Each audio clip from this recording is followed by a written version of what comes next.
君がなちめるか運の中受け青をばしたるゆこみにつるせれいだちょ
supernovas, his shadow leaves a trace.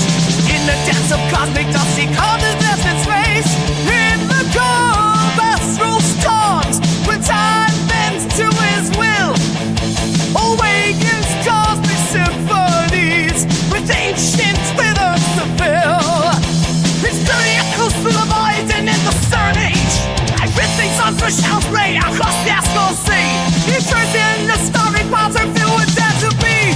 His battle heartbeat standing strong against the cosmic tide. A voyage after time and space, the darkness terrified. Celestial realms unfolding trees beneath the sovereign's feet. In stars, trees of cosmic dance, the universe dominates. First titan rings, surprising ghosts, intangible realms unknown. He joins the harmonies of spheres and symphony alone.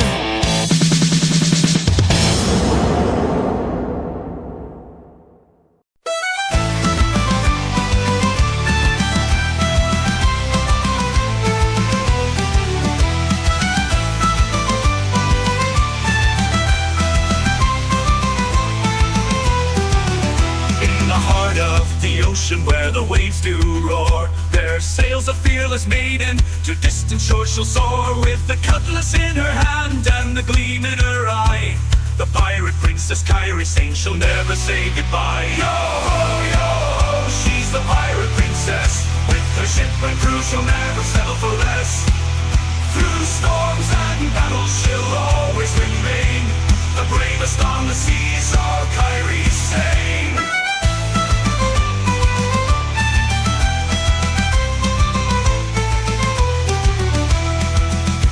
The ports of Tortuga to the lands of gold, she sought out her treasures, her story never grows old.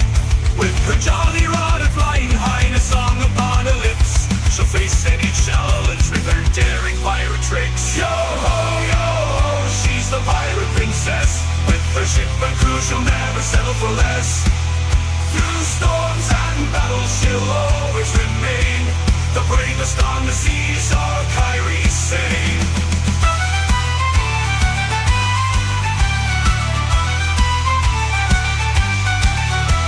The wind in her hair and the salt on her skin, she'll navigate the dangers she's bound to win. For the love of adventure and the thrill of the chase, the pirate princess Kairi, saying she'll never lose her grace. Yo ho, yo ho, she's the pirate princess. With her ship and crew she'll never settle for less. Through storms and battles she'll always remain the bravest on the seas, our Kairi's saying.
What is going on, Misfit Nation? Welcome back to another episode of the Misfit Wrestling Podcast. This is the Piledriver Pulse.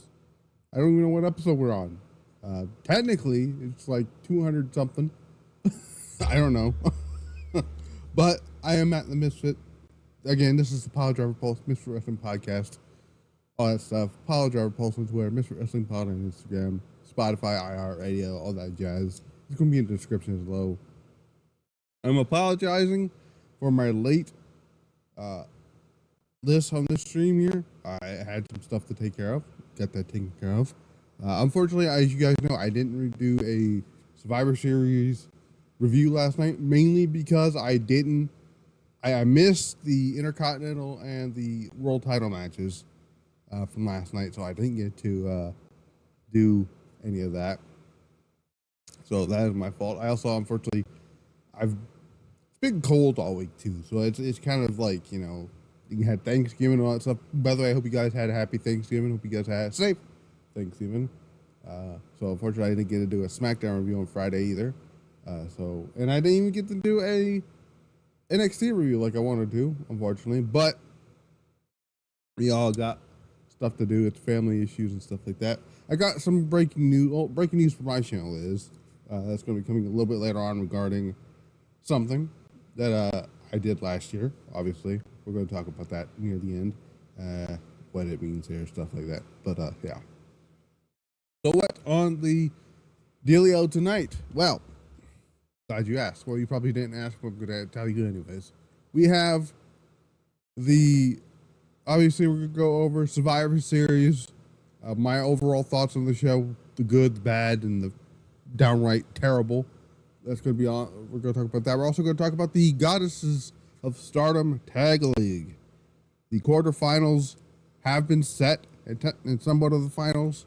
That is going to be this weekend, and I'm planning, my current plan is to do a review alongside Jason Ingram from the Blitzball Champ YouTube channel. Shout out to Blitzball. He just came back from WrestleMania. Cool to see that he had a good time there. Got to beat WWE Hall of Famer Bull Nakano, which is pretty cool. But yeah, it was pretty cool. Do know all that stuff there, so that's pretty cool. We also are going to go over, find it here. We're also going to go over the Continental Classic. AEW brought that back this past Wednesday. And we actually have some updates on some things here. We'll talk about that and much, much more. So we get some contract news when it comes to Mr. Pentagon, and also some weird news on Matt Riddle. We'll talk about that as well. And we're also going to talk about, unfortunately, there were some injuries that came out of WarGames last night, mainly on the men's side for Bronson Reed and Jimmy Uso. And then we also know that on Raw, we're going to have our first set of fortunate triple threat matches, because they're going to keep doing those in the Intercontinental Championship Women's Tournament here. But we're going to start with Survivor Series. Survivor Series overall I thought was a good show, not a great show. I didn't think it was like this. I didn't think it was better than last year. It was going to be hard to top last year's Survivor Series. But obviously, we know the show was main evented by the Bloodline taking on the OG Bloodline, teaming with CM Punk, taking on the current Bloodline with Bronson Reed. But the show opened with Rhea Ripley, Bianca Belair, Naomi, Io Sky, and Bayley. They defeated the team of Liv Morgan, Raquel Rodriguez, Nia Jax, Tiffany Stratton, and Candice LeRae. I'm going to come out right out of the gate and say this match was fucking terrible. Oh my God. This match did not need to be 38 minutes long. Jesus Christ, their first mistake. And listen, I've been giving a lot of praise to Nia Jax. I've given a lot of praise to Nia Jax and her. I basically be saying it's been her best second run. Her second run's been the best run that she's had. But last night was not it. So Welcome to the stream, John Elite. If you don't know if you missed my introduction there, I said I will be back this week, starting this week for Raw, NXT, SmackDown. This weekend, I believe it's Wednesday. When is the Goddess Tag League Finals? That is December 8th. So that's a Sunday.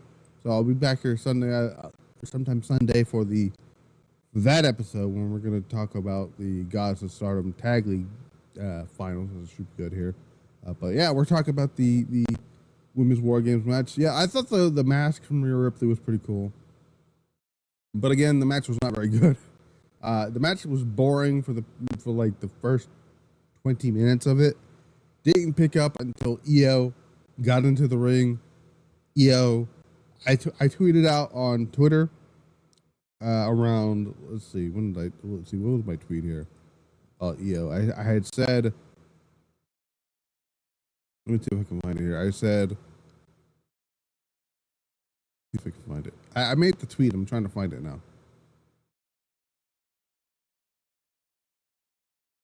I said Io Sky will attempt to combine both her War Game spots into one. Can't say that that's impossible because that word does not exist in the vocabulary of Io Shirai. And that spot being, of course, the trash can spot, the one she did at the when she introduced at the 2022. The toilet seat. Somebody asked if the toilet seat has ever been done in wrestling before. I guess it has. If you go back to WCW, even ECW, I think used the toilet seat. But I do remember a match in WCW at, I think it was Road Wild '98. It was oh my God, it was Public Enemy and taking on, I think it was Alex Wright, Disco Inferno. Probably the only match with Disco Infernos I ever liked because I like Public Enemy. But I know the kitchen sink was introduced, but I believe the toilet seat as well was there too. But like I said, the trash can spot, she introduced that at the 2020 War Games match in NXT, and she brought it to the main roster 2 years in a row. And I said, I believe the first year they brought the War Games match to the main roster, she did the moonsault, which is something she did in the 2019 War Games match. And then she combined the trash can spot, putting it on her head, and then did the moonsault at the same time. And I said, this woman, it's crazy. But we love Io Shirai here. Hopefully, at some point, is not next, but, soon to be Women's World Champion. Now, people lost their effing mind on Twitter that Liv's team lost. I'm like, who gives a shit, first of all? And I made this very clear on Monday. You're not going to bring Rhea Ripley back and then have her lose immediately. For one, Io Shirai, like I said, or Io Sky, is the number one contender. You cannot have her going into that match and losing. That makes no sense. There's a couple of things. And by the way, this whole Super Cena bullshit I saw on Twitter, I'm like, you guys did not even... I'm almost positive none of you people lived through the Super Cena era. Because if you did, you would know John Cena, won the SummerSlam 2010 match by himself after everyone else was eliminated, took out 3 guys from Nexus. He took a DDT on the concrete, immediately got up, and just wrecked Nexus. This whole thing of buried, like, come on, like, you guys do not know what the word burial means. My example of burial is if Shinsuke Nakamura, this is his 3rd attempt at a revamp of his character, 3rd or 4th, whatever attempt it is, and he went in there and lost again, that is a burial. Liv Morgan was not buried. Nia Jax wasn't buried. Rhea Ripley did not do Hulk Hogan bullshit. Okay? Rhea Ripley did not win the match by herself. She had other people in the match. I didn't hear anybody saying, oh, well, Damage Control was buried last year. I didn't hear anybody saying, Hogan, Becky Hogan, Charlotte Hogan. I didn't see Super Cena Bianca. I didn't hear any of that shit last year.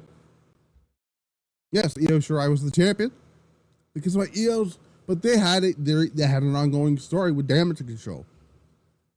That was what's going on there. But Jesus Christ, people are fucking stupid on social media. I swear.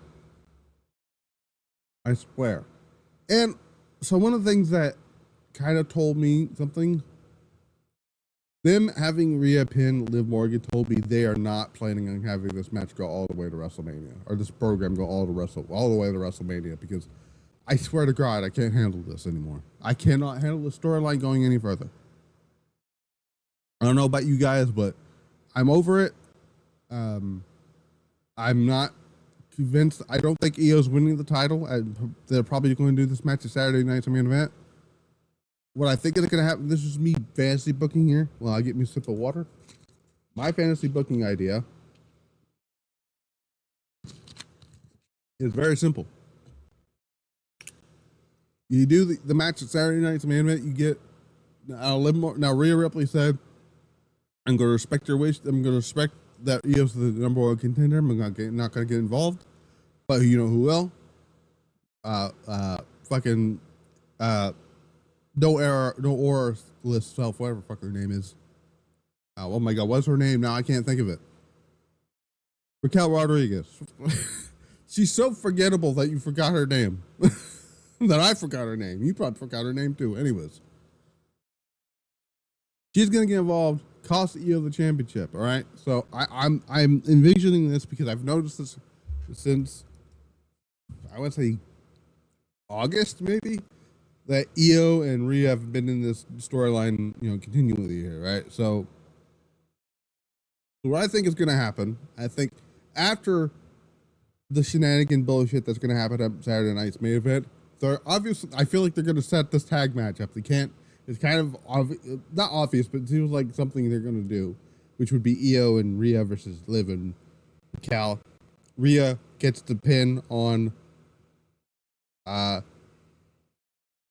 Liv again. And I know people are going to be like, oh, fuck. Well, here's what you do. You do Liv Morgan versus Rhea Ripley on the debut episode of Netflix. World title match. Rhea Ripley goes over. And Liv Morgan fans can go fuck themselves. Okay? Now, Rhea's the champion. Io Shirai, Io Sky could go into the Royal Rumble or Elimination Chamber. Preferably, I would like the Royal Rumble more option here. She wins the Royal Rumble. You get the match with Io and Rhea at WrestleMania. I'm sorry, that to me that is a much bigger match at WrestleMania than fucking Rhea Ripley and Liv Morgan. And I was proven right again by that. I was actually proven right with that when they did Rhea and Becky at WrestleMania this year. I feel like Rhea has a new match direction for WrestleMania. It should not be Raquel Rodriguez. It should be Io Sky, because you got that stuff with oh my God, what's her name? Jade Cargill. Jade's gonna be back because apparently Jade's not actually injured. So to be fair, I didn't think she was injured to begin with. But to be honest here, she did dodge a bullet with this WarGames match. Oh my God. You could have just done the match with the NXT women. That should have been the WarGames match. I'm going to be completely honest here. I rather would have seen a WarGames match featuring. I'll get to that comment in a minute. There, Blood Money. The WarGames match.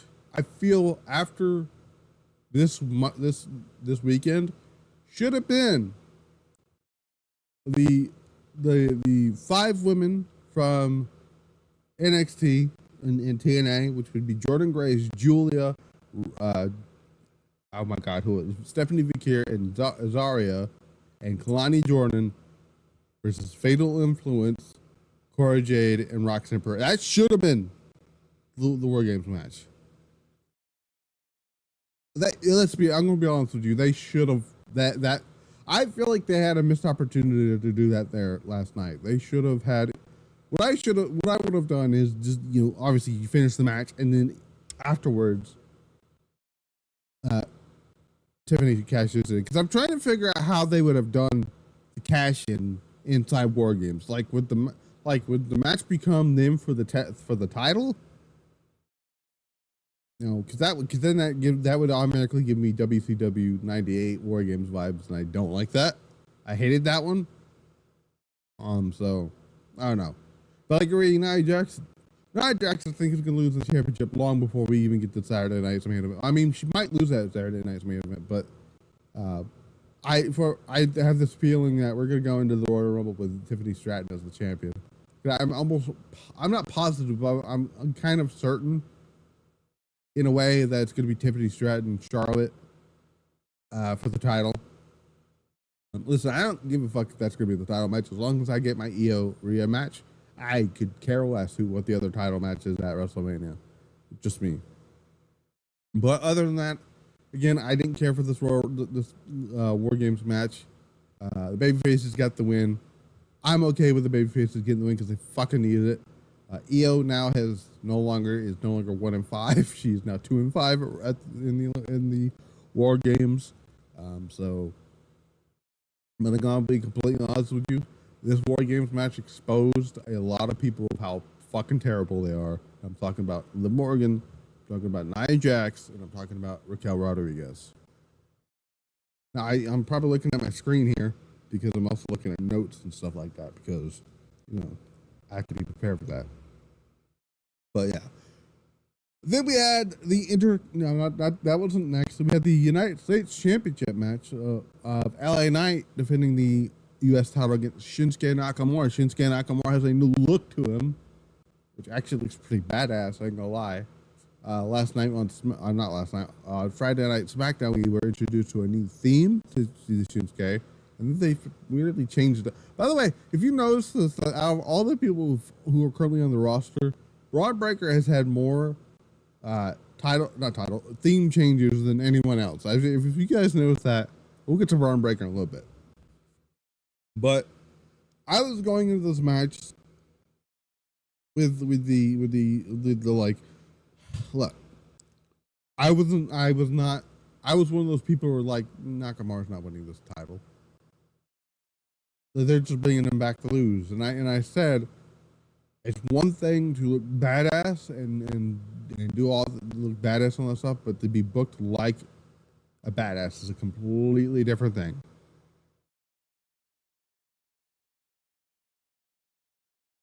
And he's right. Shinsuke Nakamura needed to win more than anything, because losing to LA Knight means Shinsuke Nakamura could never recover from this. I mean, Nakamura, to me, and I'm being honest with you, right? I'm always honest with you guys here. Nakamura should have won the world title from Seth Rollins. I don't give a fuck what was the plan for WrestleMania.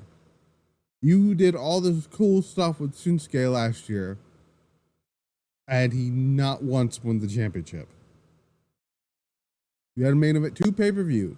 I was like, okay, cool. He lost the first one, cool, but Nakamura probably should have won at, what was it, Fastlane? Because he kind of had the story of the back and all that stuff. But, you know, but at first I didn't like the Nakamura theme, and then I'm like, oh, the entrance looks pretty badass. Nakamura does have a great presentation now. I know a lot of people saying, oh, well, he's Japanese, he gotta be a samurai. I'm like, no. Actually, he looks kind of cool this way. He's a heel now. You can't really kind of do, the same stuff. I mean, Nakamura, for the longest time, really, staggering. You came up from NXT, has that great run on NXT, which he was a fucking idiot, by the way, if he's saying his NXT run was terrible as well. Nakamura is not washed, by the way, guys. He proved that on SmackDown in that match with Andrade. By the way, I do understand people's frustration with Andrade and Carmelo not getting the title. I understand that. But this is one of those situations that if Nakamura had lost, it's a damned if you do, damned if you don't stuff. I know some people would be like, I saw some people like, well, why is Nakamura getting a title match? Why is he being the champion?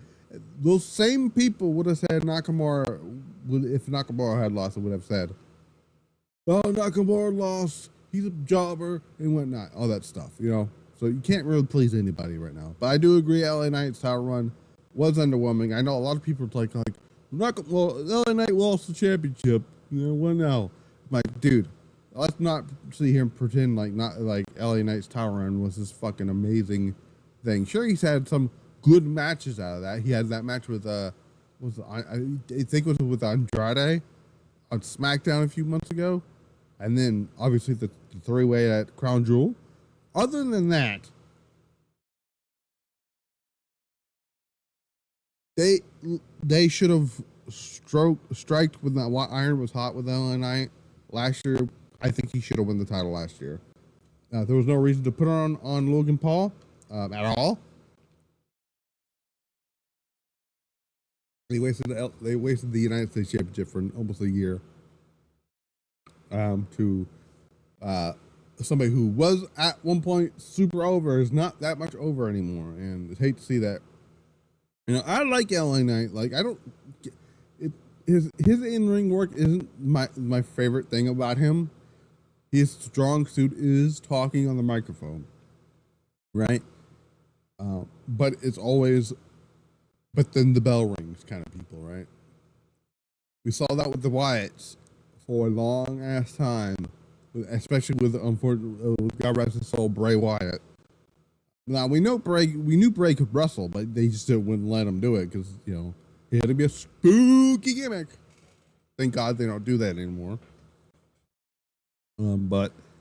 Yeah. But Nakamura wins the championship. I was genuinely surprised that they actually had the balls to do it. I didn't think Triple H had the balls to do it. But he did. Do I think this is going to be a substantial run? Like a huge run for Nakamura? No. However, I didn't think about this until somebody posted on social media.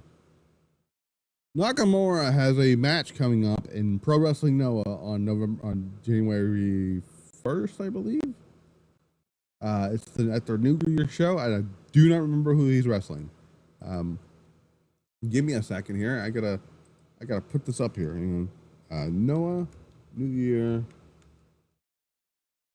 2025. Here we go. So let me see. The New Year here. Nakamura is wrestling Sasuke. And I said this, and somebody asked me about it. I didn't think about it until then. Somebody said, you know, this is contract coming up. I'm like, dude, he said months ago, during the Japanese tour, that he's not going anywhere. I would not at all be surprised if they put the title on Nakamura, so they can have, so they can build that towards. I wouldn't even be shocked if they put the United States Championship on the line at Pro Wrestling Noah. It's not out of the realm of possibility. I know they did it back in the 80s. Not the 80s, in the 90s, with Bull Nakano. Bull Nakano won the then WWF Women's title from Medusa, Under Blaze in the Tokyo Dome. And then I believe she defended against Aja Kong at some point too. Did Bull Nakano? I don't remember the exact company, but this is a new WWE. Triple H has opened these type of things. I would not at all be surprised if that is a WWE. I wouldn't be. Imagine this be the first time that Pro Wrestling Noah has had a WWE title be defended on their show. I can absolutely see that happening. But let me know what you guys think, if that's something they're gonna do. Very much looking forward to see how they're gonna set that up there. Now the question is, what's next with Shinsuke? We'll talk about a certain someone who is a free agent now, who could possibly become a future number one contender. I'm just gonna throw something out here when we get to his contract status. Because if it was up to me, I would have Nakamura. Actually, You know what? Never mind. I was going to say have Nakamura go out to WrestleMania, but I do think maybe I'd actually go have Nakamura go out to WrestleMania as the United States champion. We'll talk about that. But yeah, I mean, I have to pull up the match card again because I've lost it here. Anyway, so like I said, Nakamura won against LA Knight. He obviously near the end of the match he did the gouging of the eyes to get. I keep wanting to press Steam. I don't know why. I have Steam open because I was playing 2K24 earlier, modding all that stuff. But I gouged up the eye.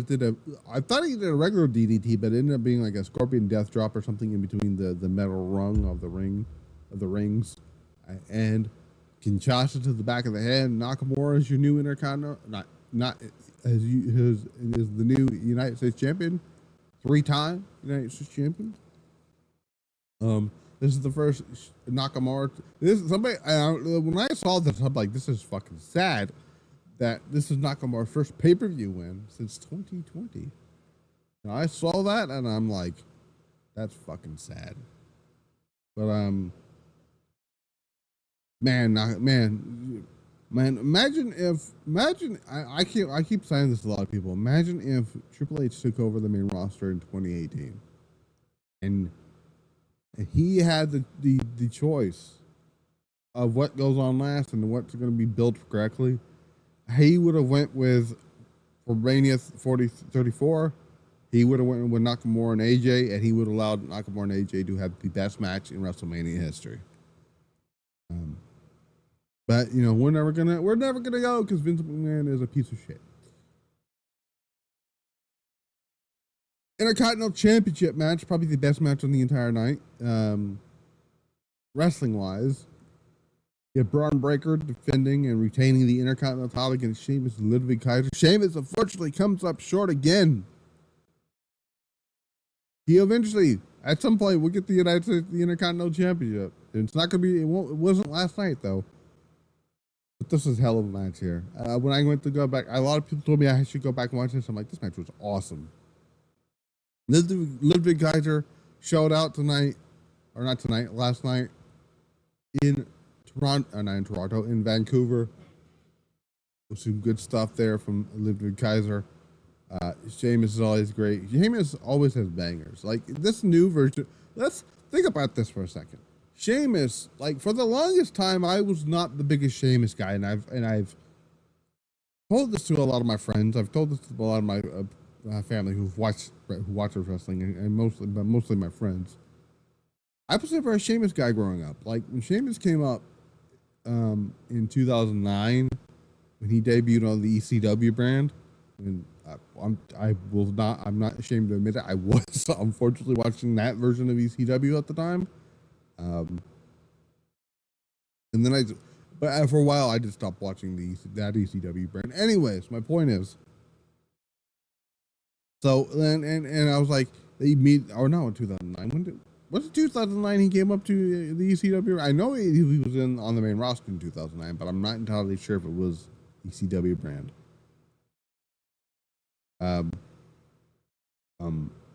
Maybe, I don't know. It was something like that. Anyways, when he won the title from Cena, even though during that time of the John Cena era, the Super Cena era, I hated Cena. I was very taken aback why they gave him the championship. And for the longest time, I wasn't a Sheamus fan, but then Sheamus teamed with Claudio, and the Bar became one of my favorite tag teams. And then when Sheamus unfortunately went away with injury, we had the stuff, and then 2022 came around, and he started having these fucking banger matches with Gunther and fucking Drew McIntyre and I think he had a match with Roman at one point, and then like some other matches that he was having, and then he got hurt, came back, and he's still having banger matches. He had one of my favorite matches of WrestleMania last year with the triple threat match between Gunther, Sheamus, and Drew McIntyre. And all that stuff there. But Sheamus is good. I love Sheamus. Let's not talk about the Brawling Brutes, okay? I don't want to bring up the Brawling Brutes. That Brawling Brutes ruined Pete Dunne for a lot of people. Thank God Pete Dunne is back to being Pete Dunne. Oh God. Fuck Ridge Holland, by the way. But yeah, Sheamus is now one of my favorites on the roster here, and I'm glad he's getting his. I'm glad I'm giving him his flowers now. So he will eventually win the Intercontinental Championship. Blood Money says that Braun Breaker should lose the Intercontinental title to Sheamus at WrestleMania 41. Give Sheamus one hell of a run, and he would lose it to Bronson Reed. SummerSlam. We'll get to Bronson Reed. Some unfortunate shit that happened with him during the WarGames match, and I went back and watched what happened, and oh my God, it was disgusting. In SummerSlam next year, after Braun loses the Intercontinental title, he should move up to the World Title scene. Braun Breaker will have a plenty of time to go. He's only, how old is Braun Breaker? Only, what, 20 something? Braun Breaker has plenty of time to go up to, Braun Breaker is very young. He's 27 years old. It's got a whole career ahead of him. I don't know what they're going to do with the Intercontinental Championship going into WrestleMania. There's plenty there. Now, you say, Braun Breaker should go lose it to Sheamus. I'm not entirely sure that's going to happen with Sheamus. At least not at WrestleMania. And I hate this guy so much, but they did confirm that Goldberg will have his last match next year, his retirement match. There is no one better on that roster to retire Goldberg once and for all than Braun Breaker. I don't know how we get there. I don't know whether or not it's for the Intercontinental title. That's up for debate. Braun Breaker versus Goldberg should be the match at WrestleMania, and then Goldberg puts over Braun Breaker. Hopefully, but that's my 2 cents there. Although a lot of people have said the same thing. Solid Monster, shout out to him. He's a really cool dude. One of the other podcasters I do listen to, one of the most unbiased podcasters. He's not an AEW shield. He's not a WWE shield. He's just the Solid Monster. Okay, but he said that he's put this out there as a potential match for Braun Breaker at WrestleMania. What does Sheamus do at WrestleMania? I do not have a fucking clue. I don't know. I don't know, because I don't know what they got planned for Gunther. Well, we'll talk about Gunther in a little bit, but overall, I thought this was a great match. Though there were some spots in this match that I thought was great. One of my favorite near the end of the match was the so close that Sheamus had it, where I think he hit the bro kick to Braun Breaker. Almost got 3 until Ludwig Kaiser pulled the referee out from underneath the ring. Nope, I almost said it again. From the ring, and Sheamus was pissed. Ludwig Kaiser had the smirk on his face. It was great stuff. Ludwig Kaiser almost was this close of winning the title until Braun Breaker fucking speared him out of his boots like a fucking cannon. It was great. And then obviously Braun Breaker retained the Intercontinental title. This was a great match. One of the matches I would tell you to go all your way to watch on this show in particular. Gunther defended and retained the World Heavyweight Championship against Damian Priest. I know a lot of people weren't a fan of seeing this match again. I was not either. Yeah, this is the reason why. That finishes the reason why. Why the fuck are we still doing this program with Damian Priest and Finn Balor? You had the opportunity. Listen, I'm going to be honest with you. As much as I love that Gunther's the world champion, I don't give a fuck about Damian Priest versus Finn Balor unless the championship is on the line. I don't care about this program. What needs to happen is the next time Finn Balor defends the World Tag Team titles against whoever the fuck it is, Damian Priest should cost Finn Balor the tag team titles, and then you can fucking do that match at the cage, okay? Somebody put out the idea of doing Demon Finn Balor versus Damian Priest at Saturday night's main event inside of Steel Cage. Fine. Do something. Just get it over with. And then we could get Rhea and Liv over with. And then we could move on from WrestleMania. I mean, the match is all right. It wasn't that great. I mean, you know, I didn't really like the SummerSlam match either anyway. So, you know, yeah, it's basically the same thing. And the only difference there is Gunther is the world champion. But, yeah, I don't know. I just didn't care for this match. Or program. I'm kind of over it. I'm over the Finn Balor stuff. I'm over, you know, the Damian Priest stuff. Like, come on now. Let's move on to something else. I don't even know what they're going to do for Damian Priest at WrestleMania or Finn Balor. Like, I have an idea what's planned for Rhea Ripley, but outside of everybody else, I don't know. So, but yeah. Again, like I said, didn't care for this match. I skimmed through most of it, so, you know, whatever. The main event was the men's WarGames match. Roman Reigns, the Usos, Sami Zayn, and CM Punk, they defeated the team of the new bloodline of Solo Sikoa, Tama Tonga, Tonga Loa, Jacob Fatu, and Bronson Reed. Obviously, I believe if I can set this up here. So I know Tama Tonga started off for the men's, and I believe it was Jey Uso started off for the OG bloodline here. Throughout the match, Roman Reigns was being a dick. I tried to tell people, like, just because was turned to a babyface doesn't mean he's a babyface. And he's still a fucking heel. Because this man was being an asshole to CM Punk, first of all. You know, so Punk tried many times to get into the match here. You know, obviously, the men's team got the advantage here. Jacob Fatu has his first televised singles match on SmackDown. Jacob Fatu is fantastic at what he does. Future world champion is Jacob Fatu. I wouldn't even be mad at all if by SummerSlam we do Jacob Fatu versus Cody Rhodes for the WWE title. That's a match I want to see. Okay, but Jacob Fatu doing some crazy stuff in this match here.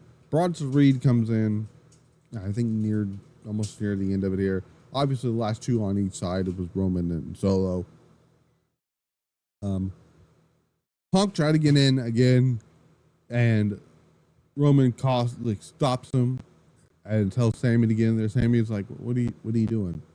Oh, all right, and then was like all that stuff here.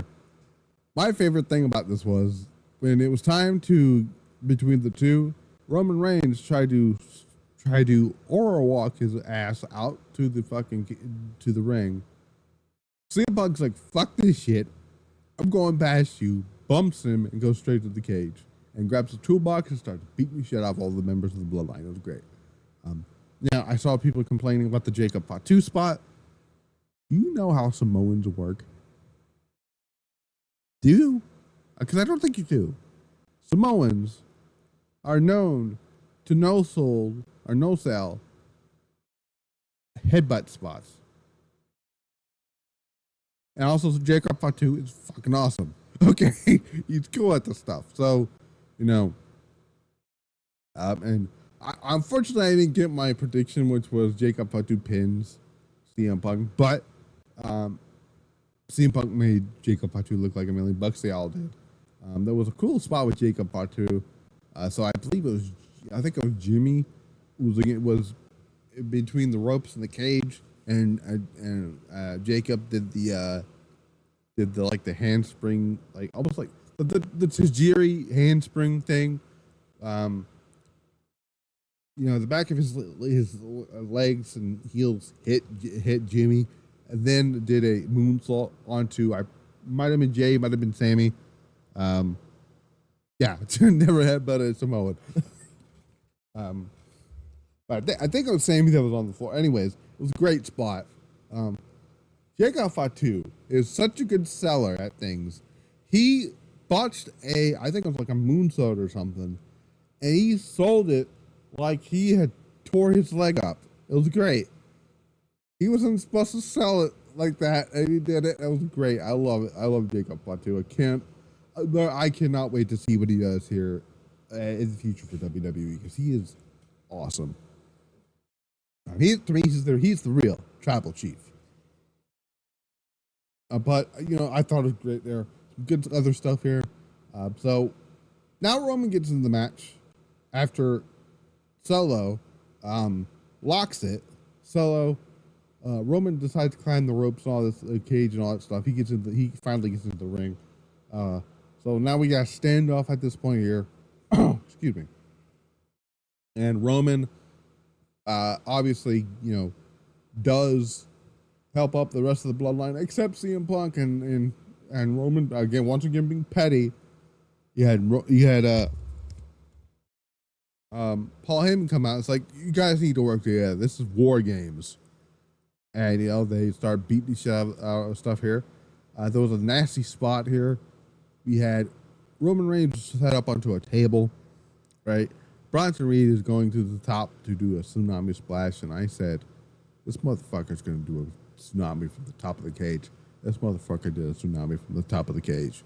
Not only did he do tsunami from the top of the cage, he missed because CM Punk in like milliseconds, they could have went wrong, pulled Roman off the table. This was after Roman accidentally speared Punk as Punk was going to go hit the GTS. I believe Jacob Fatu. I could be wrong on that one.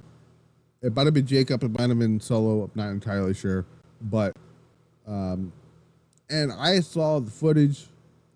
So I'm going to say it right now. Bronson Reed broke his ankle. He fucked his ankles up. I saw the footage. I didn't know about this first. When he actually hit the splash, he was fucking MIA for the rest of the match. His ankle fucking contorted on the way down. I saw it. It was fucking disgusting. And it came out from Fightful that his ankles are fucked. Punk saved Roman at the last second. That could have gone horribly wrong. If Roman had not moved, that could have went horribly wrong for not just Bronson Reed, but also Roman Reigns. And then Jimmy decided to get injured as well because Jimmy gets on top of the cage and does the Uso splash. But on the way down, which was Jacob Fatu, who was on the table, somehow broke his toe. I don't know how he did that, but he did. At least Jimmy was able to get up. All I'm saying is I hope it's not bad enough that Bronson's gonna miss a lot of time because that was scary. But then we get to the finish of the match. It's Solo Sikoa along with Punk and the rest of the OG bloodline. Super kicks galore onto Solo after Solo tried to do the Samoan spike here. Haluva kick into the corner, then set up for a GTS by Punk into the into the spear, and the OG bloodline with CM Punk get the win. After the match, Sammy said, you may not like him, but he helped us get the win. We won the match because of him, or with his help. They shook hands with Paul Heyman looking creepy as hell in the corner. Paul Heyman has some great facial expressions. Let's be real. So then they exit the cage, right? Paul Heyman and CM Punk hug each other, and Punk says, "When I need that favor, I'm gonna come ask." And Paul Heyman says, "It's yours." What the fuck is he talking about? I want to know what this favor is because I didn't get to talk about this on Friday, which was the CM Punk Roman Reigns segment, sit down interview segment, or not interview, but sit down segment that they had, and Punk said, "I'm not here for you. I'm here for I'm here because Heyman asked me to be here. And I said, and he's like, it's a one-time favor. And Roman's like, well, I owe you a favor. Punk's like, no. You don't owe me a damn thing. Our wise man, on the other hand, owes me a favor after this is over with. What is this favor? I don't know what this favor is. I'm intrigued to know what this favor is because I've been trying to figure this out all week since SmackDown, and now we've seen what we saw on Saturday. I'm trying to figure this out. Now, the social media on this whole thing with Punk and Roman has went over like 60 million views on like social media platforms. And I'm wondering if they're no longer having directions because again, The Rock wasn't on the show. There was no Seth Rollins. I'm wondering if the new direction for WrestleMania, and this is me speculating here, is now Rock is going to do the match with Cody Rhodes at WrestleMania, and then we do CM Punk versus Roman Reigns with CM Punk as a heel, and the favor being, you are my wise man once again.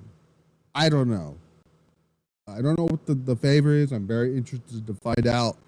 But man, so overall, again, like I said, this show was fine. Was good. Not their best PLE under the Triple H era. I will give it that one.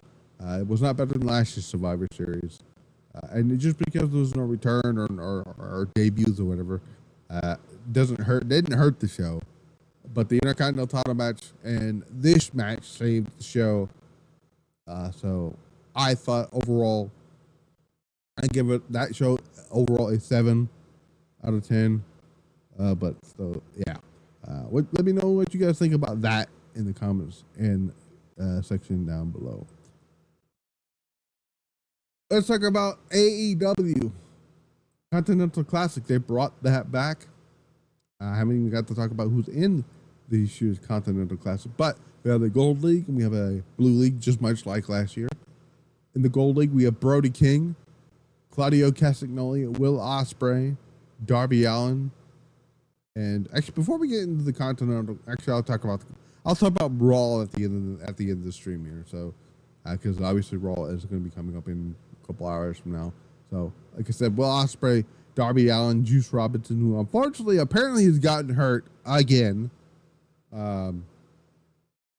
which sucks. And also Ricochet's in there. Blue League has Kyle Fletcher, Shelton Benjamin, Daniel Garcia, Kazuchika Okada, the current Continental Champion, the Beast Mortos, and Mark Briscoe. So that's currently in the not the Gold League, but the Continental Classic, their version of the G1 Climax. And then currently, as we stand here, so currently tied with 3 points each. We have Claudio defeating Ricochet. Will Ospreay defeated Juice Robinson. Unfortunately, in that match, Juice Robinson got hurt. So we'll see where this got here. Brody King got an impressive win over Darby Allin in the Gold League. So they all got 3 points there. Obviously, no points being Darby, Robinson, and Ricochet on the Blue League side here. So we had a time limit draw here as Okada and Daniel Garcia went to a 20-minute time limit draw because they only got 1 point each. Kyle Fletcher got a win over the Beast Mortos. And Shelton Benjamin got a really a good win over Mark Briscoe in a very good match. Unfortunately, I think it's going to be the same situation here with Mark Briscoe like it was last year's Continental Classic. My only issue here is where's Takeshita? Where is Buddy Matthews? Like nothing against the Beast Mortos and fucking and Darby Allin. Darby Allin, who's going after the World Championship, is in the Continental Classic tournament for the title that he's not going after. It doesn't make a lot of sense to me. I still think we could have had, those people in there, but I just me, but yeah. By the way, speaking of Continental Classic, it's not AEW related, but on my WWE 2K24 universe mode thing that I got WAW, I'm starting up my own Continental Classic earlier in a few days, where I have the same amount of people, but which is kind of funny. None of the people are in this year's Continental Classic are in my Continental Classic, and I'll tell you who's in my Continental Classic here.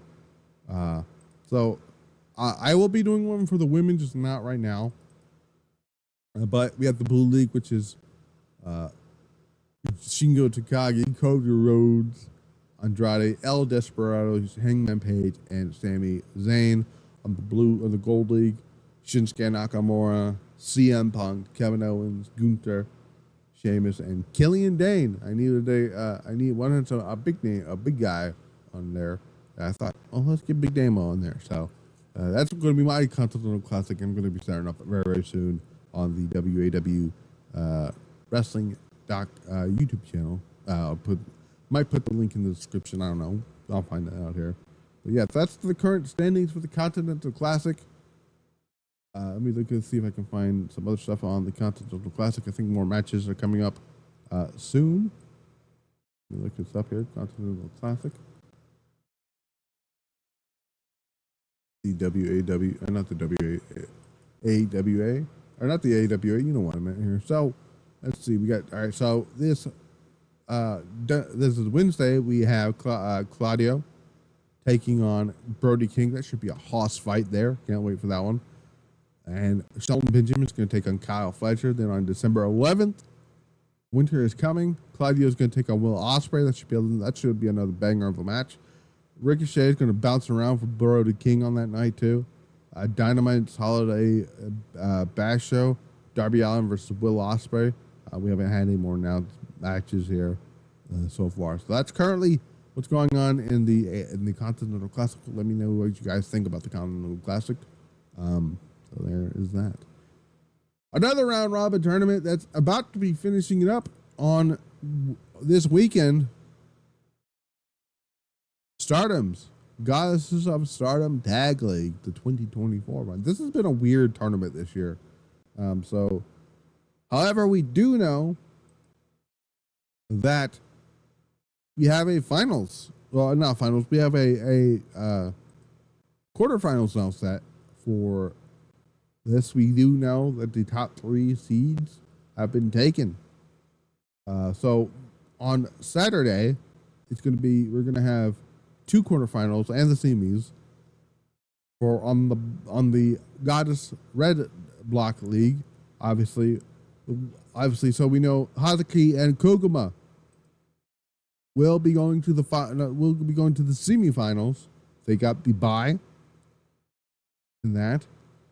They will face the winner of High Mate, which is Micah and Hanako, taking on BMI 2000, which is Natsuko Toro and Aruka. So that should be an interesting one. I'm going to give my predictions here in just a little bit on that. And then on the blue block things, Sariano and Natsupoi restart. They get the bye in the Tag League final semifinals. They will face the winner of I believe it's Tigers, Crazy Tiger Girls, and Wingori. So, and they will face the winner, like I said, restart. And I think the finals is going to be, it's going to be High Mate and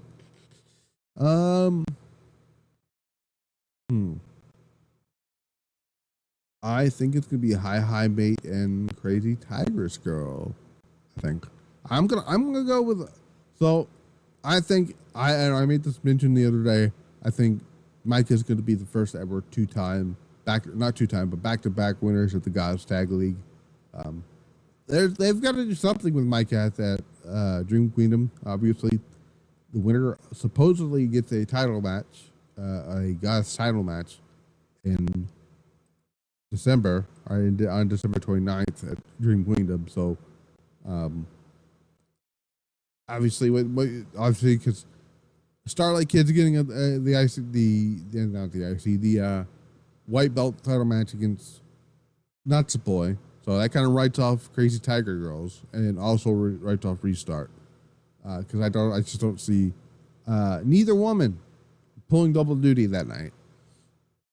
So then I I don't know what they're gonna do. It's interesting. They could go with Hazuki and Koguma, but I don't know.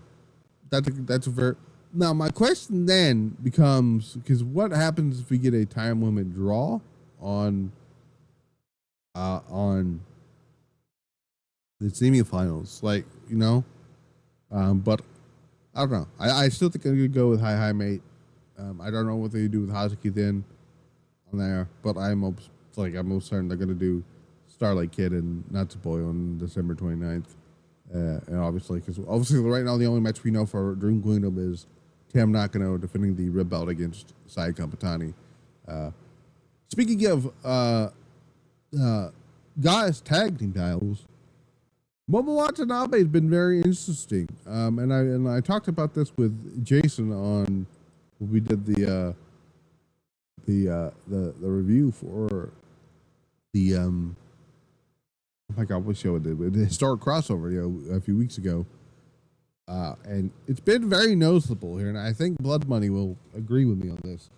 So, for the past few nights here, Momo Watanabe has not really been doing a lot of the heel shtick. I'm sure she'll start like stomping on people after the match, but like, and it was very noticeable this morning too. When they did the match with, oh my God, who was it? Wingori. They lost.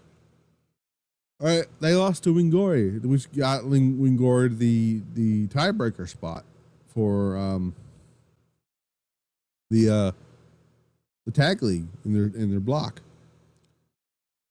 Tekla got physical.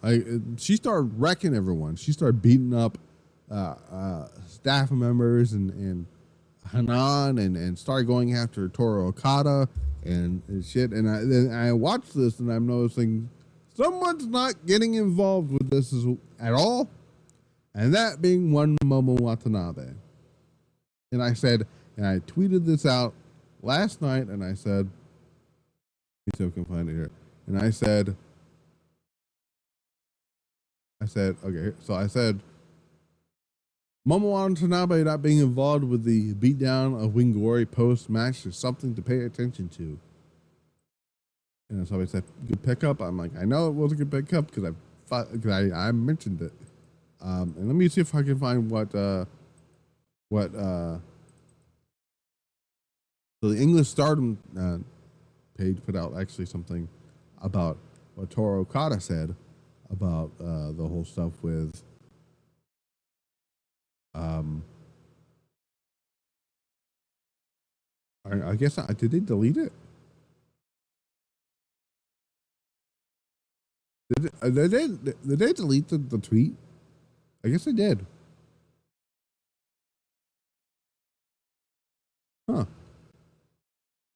I thought I could have sworn they had it. I guess they don't. Let me see if we can find the tweet though. The original tweet. It was about Tekla. Let's see if I can find Toru Okada's Twitter, because then I'd probably be able to find. Here we go, Toru Okada. I'm doing this live, by the way. Okay, here we go. Found it. It took me a while. Took me a good while to find the actual tweet, because I know it was in here. It said, in the ring between wrestlers and at the discretion of the referee, anything can happen, even if it's a foul. However, that's not the case this time.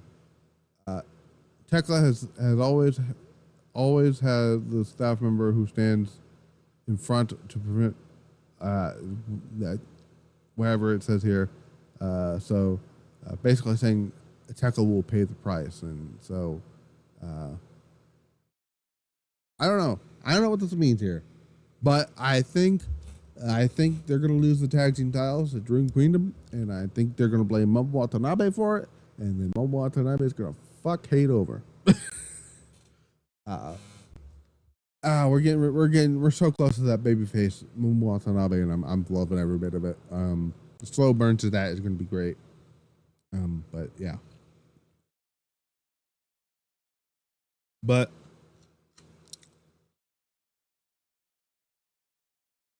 I'm actually going to talk about this right now because I want to put it out here, and I think I mentioned this.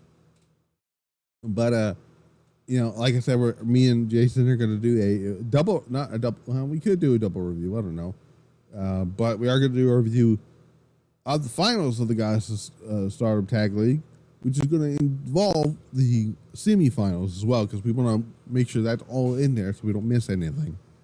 But what do you guys think is the quarterfinal or the semifinals, and who you think is going to the finals? Who you think is getting the title match with Hate Supreme at Dream Kingdom? Let me guys know in the comment down below. Let's see. So let's get into some news here, why don't we? Let's get into some unfortunate news we got to talk about here. Matt Riddle. Unfortunately, I don't want to talk about Matt Riddle, but it's news and I have to talk about him.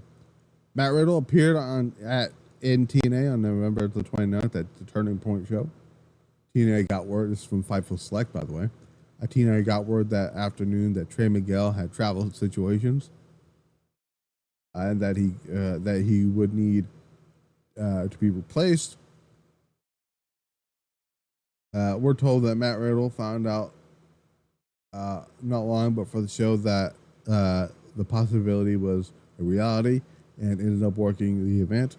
TNA sources we spoke to said that while the situation wasn't ideal, they weren't too stressed out considering they were at a convention, which is WrestleCade, where there were hundreds of possibilities. There were 100 or so possible replacements. People we spoke to in TNA said that they were happy with the live reception to Matt Riddle, but wouldn't commit to using him again in the future. So don't expect to see Matt Riddle back in TNA because they're not, they just need somebody to fill the shoes there on that. So cool. Julio on that one. Let's see. Let me see if I can find out some other news here while I'm looking this up here. See if I can find any other news. Fightful had some scoops up for Survivor Series. We don't actually know who is going to be. We don't have the producers yet with the Survivor Series stuff. So here is the Juice Robinson injury from Fightful said Juice Robinson suffered an injury on the November 30th episode of AEW Collision, which was taped on Wednesday following it Dynamite.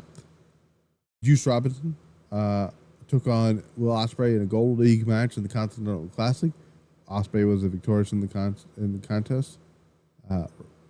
Juice Robinson was seen on crutches during the WrestleKid weekend and had his left ankle taped. Switchblade Jay White was helping him get around. Fife will provide more on Juice's injury as when it is known. We wish him a speedy recovery. So it sucks for Juice Robinson that happened to him again. It does suck, but stuff like that happens all the time. Why can I? And I don't know. It just sucks here. What doesn't suck though, NXT. NXT's got Deadline coming up on. Actually, it's this weekend. Holy shit! I did. Damn. And that came around so fast. Holy shit. Holy crap. I was not expecting it to come up this quickly. So we got more matches announced. I think we got more matches announced for Deadline. So we have 2 new matches announced for Deadline. We got Trick Williams. He's going to be defending the NXT Championship against Rich Holland, unfortunately. Which is interesting enough on that show. We're going to see Eric Bischoff show up on NXT for something regarding this. I don't know what that means. But now we're running some type of injury and some type of angle here about Ava getting hurt or whatever. We'll see where that goes there. But we also found out that Nathan Frazier is gonna pull double duty on Saturday. He's gonna defend the NXT tag team titles with Axiom in a battle royal, which I don't remember who's gonna be the battle royal, but the winner of the battle royal is gonna take on Axiom or Fraxium for the tag team titles. That should be interesting here. But we have the Iron Survivor Challenges matches here. The men's one, we have Wesley, Javon Evans, Nathan Frazier, and Ethan Page. Ethan Page qualified.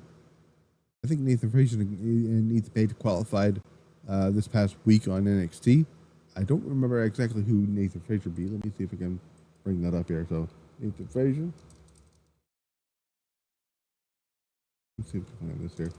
Nathan Frazier.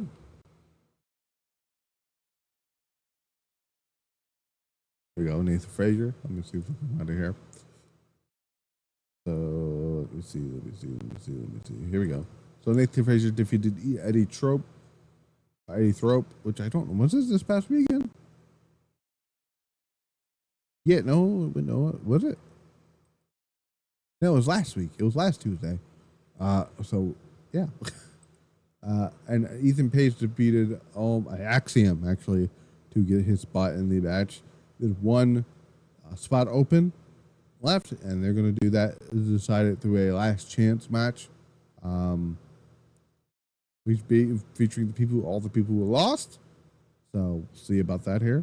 Also, the women's side of things, Sol Ruka, Stephanie Vakir, Zarya, and Julia. Same thing with that. We're going to have a last chance person thing. It's probably going to be Cora Jade. And I would not be surprised if Cora Jade gets pinned as the final, because I think Julie is winning. I'll give my full predictions on the deadline show on Tuesday, but right now my early picks to win both Iron Survivor challenges is, unfortunately, I have this weird feeling you're going to have Ethan Page winning again, and I'm going to go with Julia to win that one. Mainly because Julia was screwed out of the NXT Women's title, and people keep forgetting that. But yeah, there's that. Pentagon. Let's talk about Pénta El Zero M. So we have a big update here from Fightful. Says Penta's president is not with AEW. Earlier this week, Fightful Select reported that after months of speculation, Penta's AEW deal was set to expire soon. Based on what we've heard within the company, Penta's contract is up now and is effectively a free agent. His brother and tag team partner Ray Phoenix, unfortunately, is not because Tony Khan fucking added time to his contract like a fucking moron because he got petty. We'd not heard of any creative plans following the issues regarding AEW finding out that Pénta had been in contact with WWE at one point. Death Triangle were considered to win the AEW Trios titles at All In. However, they changed things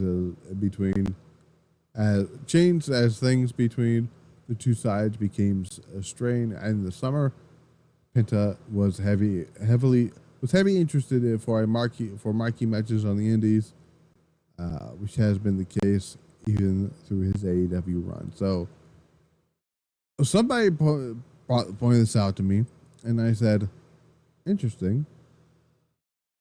What if Shinsuke Nakamura, the one to beat Nakamura for the championship, is Pénta? I don't know whether or not Pénta comes in. Penta's coming into WWE. It's just a matter of when, not if. I don't see Pénta waiting an entire year just for his brother to show up. I don't see that happening. So I think Penta's going to go to the WWE. Ooh, excuse me. And then flourish for a little bit and wait for his little brother. Personally, I would have him go to, I know he said he doesn't want to, but I would have him go to NXT and you know, try to flourish there a little bit, wait for his little bro, and then come to the main roster. Because it's kind of obvious now that the Motor City Machine Guns have the spot that was supposed to go to the Lucha Bros, but yeah, it kind of does suck there. But yeah, I'm looking forward to see what they do next with Pentagon, and we'll see what happens there. So yeah, and I believe that's it when it comes to news. I don't think I have anything else here when it comes to the news. Tomorrow night, or this weekend, we have the first triple threat match announced for the Intercontinental Championship Women's Tournament thing. It's going to be Dakota Kai versus Shayna Baszler versus Katana Chance. I'm hoping for a Dakota Kai win there to get the win here. And we got Liv Morgan and Raquel Rodriguez taking on the Sky Pirates. Personally, I want the Liv Morgan and Raquel to win so they can at least get a win back. And so we don't have to wonder whether or not, second guess whether Io is going to win the title or not. Then, I think, and also we can find out that CM Punk is going to open the show. We'll see what happens there. And we're going to celebrate 10 years of the New Day.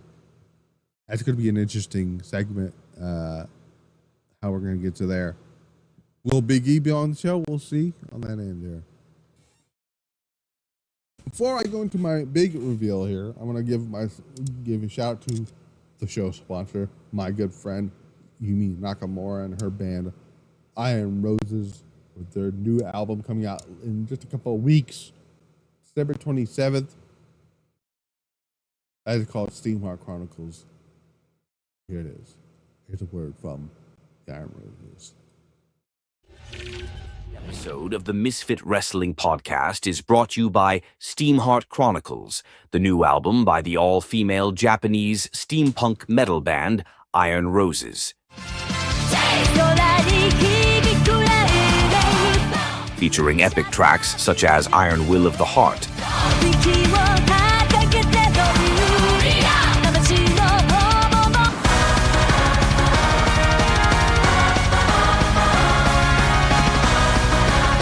Warriors of Destiny,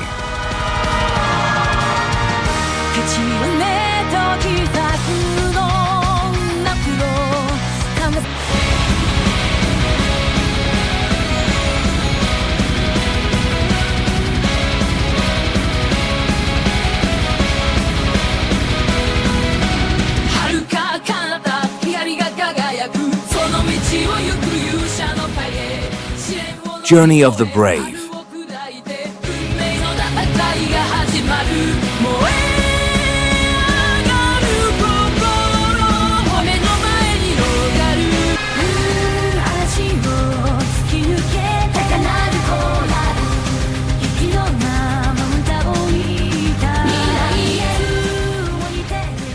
and much, much more. Pre-order Steamheart Chronicles by Iron Roses, available on December 27th on Bandcamp.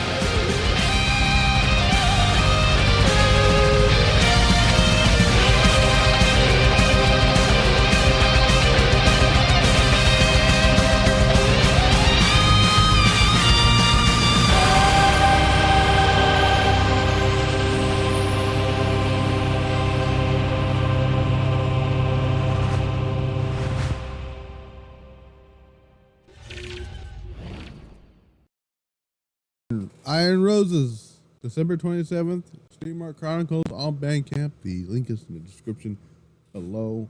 What else is going to be going on for this week? We got Monday Night Raw review. Obviously, it's going to be right here on the Piledriver Pulse. Or not Piledriver Pulse. It's going to be the name of the show.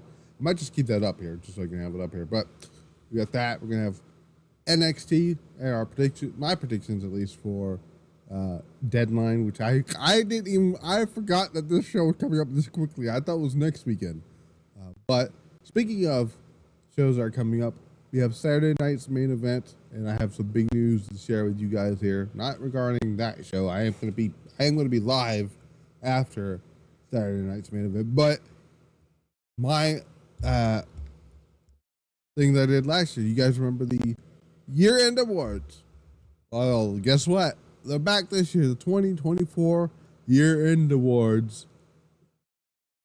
I got everything set up here. I'm gonna wait. I was debating whether or not to go live with it. It's not gonna go live yet because I'm still waiting. I'm gonna wait a while to see if anything is going to be added to that year-end awards here. But I believe, if I can find the match, the thing here. So year-end awards, we have, you know, 2 new categories. Unlike last year. Last year we had pretty much like last year, we have the same amount of categories, except 2 new ones have been added.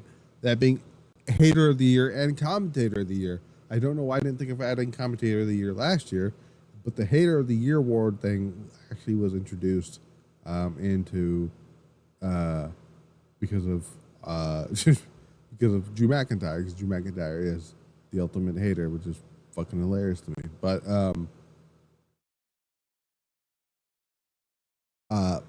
I can tell you 2 people who unfortunately did not make either overall or female wrestler of the year, and that being Julia and Utami Hayashishita. Julia, who was mostly out for the majority of the year with an injury, and then Utami kind of had some weird, her booking has been weird this year. So let me see. I forgot how many matches total are in this year's thing. Look that up while I'm on the air here.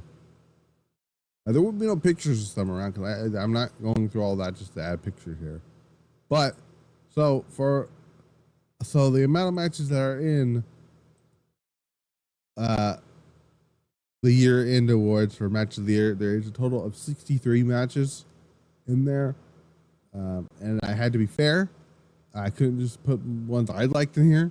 I had to put ones in here that other people liked. Like a lot of people liked the MJF Will Ospreay match from Dynamite a few months ago, the match that went to an hour. I personally didn't like it that much, but again, I had to be fair here. So yeah, there was some like Nia Jax is in Female Wrestler of the Year. You know, for not, I put her in there because of how she's been booked. Or not booked, but how she's handled herself this year compared to how she was in it a few years ago. So some surprising names are in overall and male wrestler of the year. Obviously, some surprising names are in female wrestler of the year as well. But yeah, commentator of the year, something new here. I was thinking of adding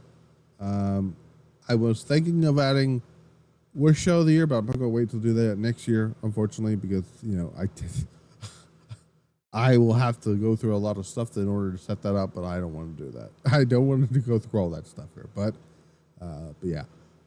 So what's gonna happen here? December 12th? When is Saturday Night's Main? December the 14th. So immediately following Saturday Night's Main Event, that the voting for the year-end awards will go live. I will make the tweet out for that, and then closing. The voting polls will close on December the 30th, just in time for New Year's Eve. I should warn you, much like last year and the year before, much like last year, you will not see anything from Dream Kingdom 4 this year. Now I save all the Dream Kingdom stuff for next year. Because you'll notice on the match of the year stuff, you'll see Micah versus Suzu and Julia versus Megan Bain on there. So that's in there. I think I'm missing a match on here, but I could be wrong here. Let me look here.